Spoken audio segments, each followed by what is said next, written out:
What's up, everybody? Happy Wednesday. Hope all you had a great day. I'm gonna try to get through this review as quickly as possible because tired is not even the word to describe what I am right now. Like, I need a nap to get to tired. That's how tired I am. So anyway, getting into this episode of GH. So Robert was all happy to see Jackie until she was like, nah, don't be happy to see me, because Robert, pretty much dumped her all those years ago. And of course, Anna had to come over to be all nosy and whatnot. So,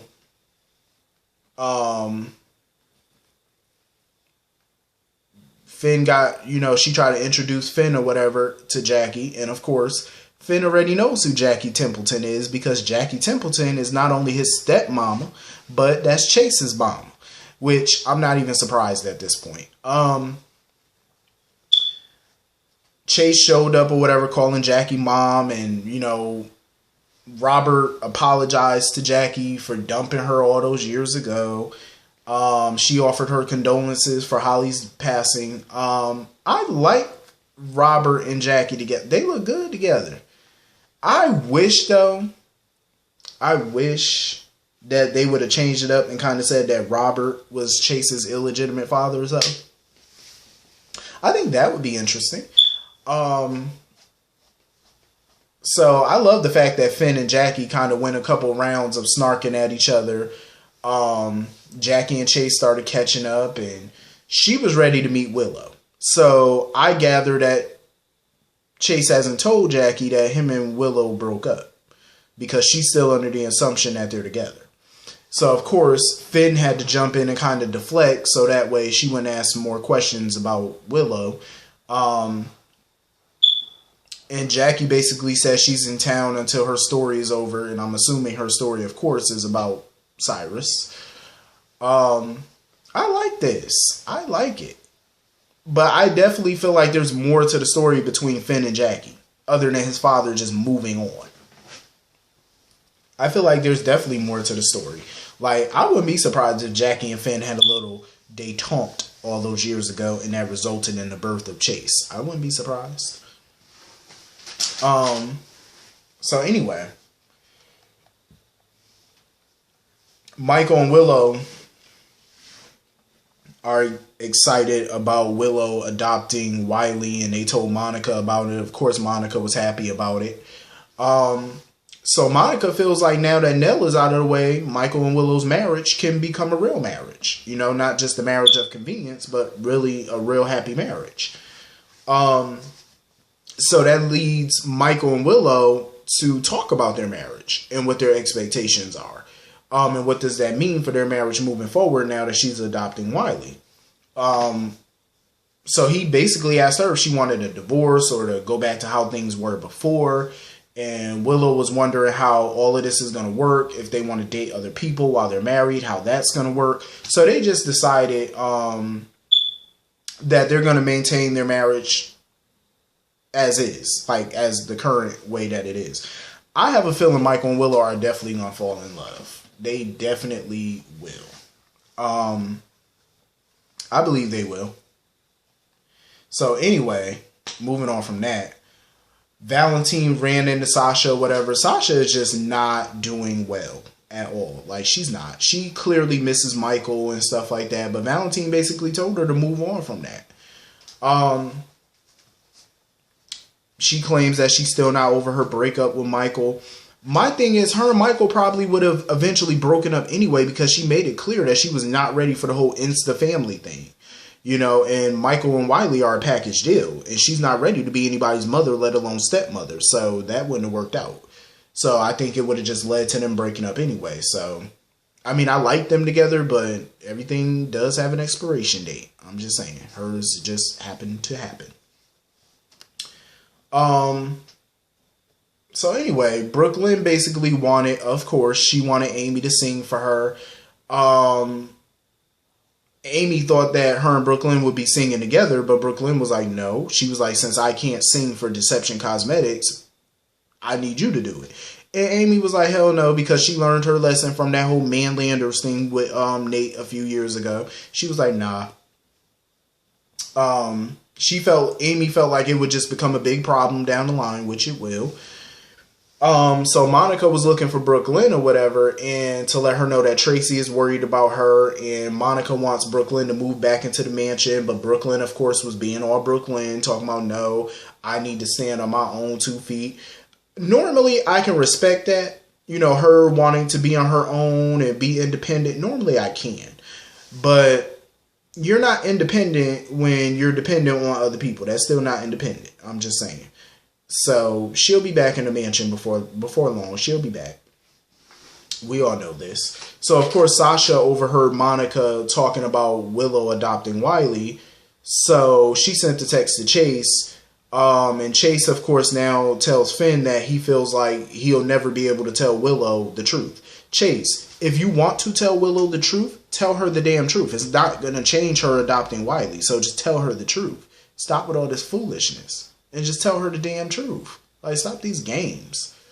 Like, if you want the woman back, profess your love to her. Tell her the truth and see what she say. If she still chooses to be with Michael, then, hey, you tried. I mean, damn. Tell her the truth. So, anyway, moving on from that. So, Olivia denied sleeping with Robert or whatever, basically telling Ned that that's not the type of person she is. I'm pissed at Ned for sitting here even thinking some dumb shit like that. Like, come on now, Olivia. So of course Ned apologized for his assumptions. And Olivia explained to him everything that happened with Dante and everything that happened in Monte Carlo. And she wants to work on their marriage. She knows that they have a lot of problems in their marriage and she's willing to work on it. And Ned says that he needs forgiveness for doubting her. Ned, come on now. Now, good and well, doubting her is not the only thing you need forgiveness for. Alexis, you being on top of her in the bed, having COVID sex, have you forgotten that part? We all know Olivia gonna find out sooner or later. So this was his moment of truth to tell the truth, and he chose not to. So Ned, when she set your ass on fire, don't say you were not warned. I'm just saying. Because I actually liked her and Ned together, but he been acting like a real ass lately. Like, he really has. So, anyway, moving on from that. So Epiphany was complaining to Jason about Britt's reign of terror as chief of staff. So, of course, Britt interrupts their talk and tears a strip off of Epiphany's ass for talking junk about her and told her to basically do her job. I wish Epiphany would have slapped the hell out of Britt. I love me some Britt, but I love Epiphany more because that's my boo. And I've been watching Epiphany way longer than I've been watching Britt. So Britt deserved that smackdown. I'm just saying, you don't talk to Epiphany like that. I don't care who you think you are.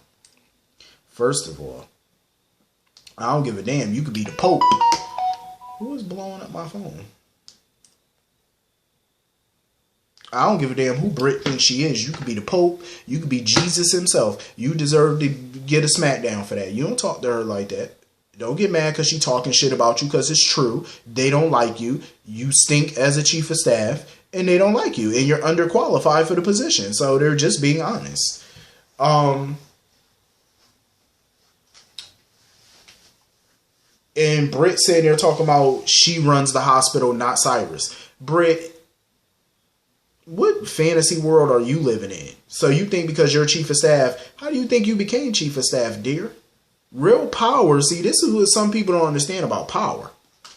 She thinks she the boss because she's the chief of staff. How do you think you became chief of staff, dear? How do you think you got that position? Here's the thing about power. Real power is something that you take. See, I remember back in the day watching reruns of Dallas, and I remember Jock Ewing said that to Bobby Ewing when Bobby talking about, oh, I run Ewing Oil. No. Who the hell do you think Ewing Oil is? It's Jock, fool. This is what I'm trying to say. Jock said the realest shit I've ever heard, and those words stuck with me for the rest of my life. It stuck with me to this day. Real power, nobody gives you power. Real power is something you take. Cyrus gave Britt power. He can snatch it anytime he wants to. So you don't run that hospital. Cyrus runs that hospital as chairman of the board. Hence, he not only runs the hospital, he runs you. He hired you. He not only hired you, He like what he got the power to fire you. Do you not understand? In the words of Vince McMahon, Cyrus Renault has the brass to fire your ass. That's what he got the power. You don't have the power. He can take the power away from you. He gave you that. Like, Britt, don't get carried away now. I love you, but don't get carried away. You got to remember, you're a puppet in all of this. You wouldn't have that position if it wasn't for him. So remember, don't bite the hand that just fed you now. So anyway, Jason was at the hospital because he claims that he needs a follow-up from his motorcycle accident, and he wants Britt to perform. The follow-up. I was like, Jason, you do know that she's an obstetrician, right? I was like, she ain't no brain doctor. But Jason knew, obviously Jason knows that, but he was basically telling Epiphany that he wants to find out all he can about Britt because he feels like Britt is a key in helping him take down Cyrus. So he wants to know everything about their alliance, basically. He's going to try to pump her for information in a way. Because you know how Jason do. He could kind of pump you for information without you knowing that he's pumping you for information.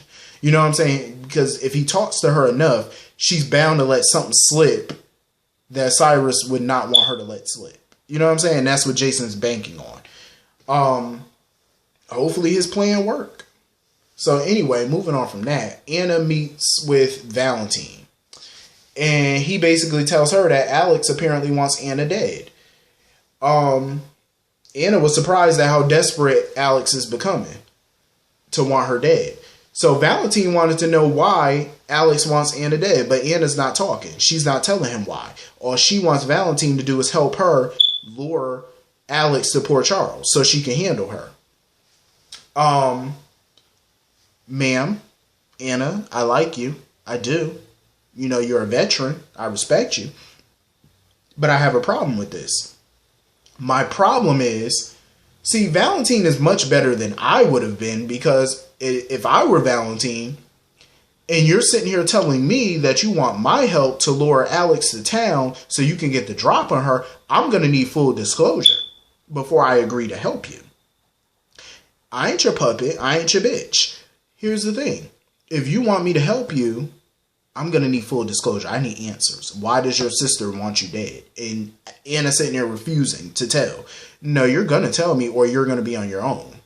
That's just the way this game is going to be played. Like, if we're going to be in a partnership, I need full answers on this. Like, what's the tea? What's the scoop? Why does she want you dead so bad? You know what I'm saying? Like, what did you do? You know what I'm saying? Like, what do you know? Obviously, Anna knows why, but she just refuses to tell. Well, you're going to tell me or you're just going to be on your own. Like Patti LaBelle's song says, on your own. Why did it end this way? That's just what it's going to be. Like, sayonara. I got better shit to do. The man is running ELQ. Come on now. He's doing you a favor. And you sitting there talking about, oh, I ain't telling you. Okay, well. Have fun. Shit, you on your own then. You better tell me something. I don't think this help ain't for free. You know what I'm saying? Like, Anna done fell and bumped her head. Because Valentine better than me. So anyway, this was a good episode. I enjoyed it. And like I said, I love seeing Jackie Templeton, Kim Delaney. I love it. She's killing it. I'm happy that, Chase, of course, is her son because it integrates Chase more into GH history, and I like that. Because Chase is one of my favorite new characters. He's been around now for 2 years? He's one of my favorite characters. He's very bright when it comes to the PCPD and doing the job. He's a smart person. He's not dumb. Now, this Willow situation, that's dumb. Because he might as well just tell that girl the truth. And see, just let the chips fall where they may. And call it a day. So anyway, hit the comment section. Let me know what y'all thought about this episode. I will see y'all all later. Hope you all have a great night. Peace.